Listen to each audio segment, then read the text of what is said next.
Welcome to our channel. Today we how to enable Hugging Face datasets workflow in SageMaker training step by step clearly.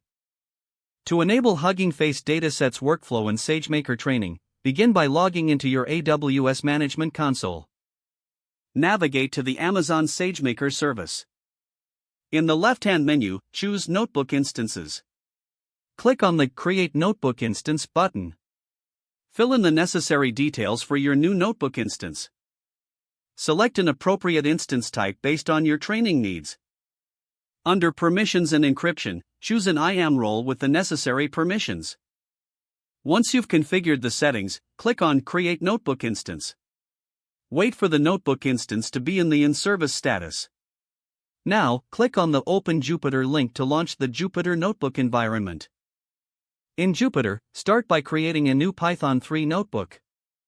Import the required libraries, including the Hugging Face Datasets library and Boto 3.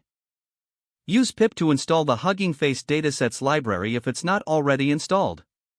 To load a dataset, use the load_dataset function from the Hugging Face Datasets library. Specify the dataset you want to load and any necessary configuration parameters. Once the dataset is loaded, pre-process the data as needed for your model. Split the dataset into training, validation, and test sets if necessary. Now, set up the training script using the Hugging Face Trainer API. Configure the training arguments, including the model name, output directory, and evaluation strategy. Specify the data collator if required, according to your use case. With everything in place, save the training script in your notebook. Next, create a SageMaker training job using the SageMaker Hugging Face Estimator class.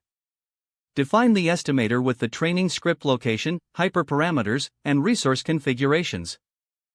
Invoke the fit method on the estimator to start the training job.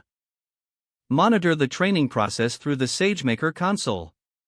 Once training is complete, retrieve the model artifacts from the specified output directory.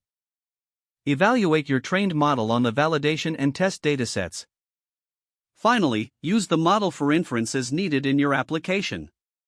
If the page does not load, refresh the browser or try again in a private or incognito window. Make sure you are using the correct email address, then retype it carefully to avoid small typos. Don't forget to like this video and subscribe to our channel for more step-by-step tech guides.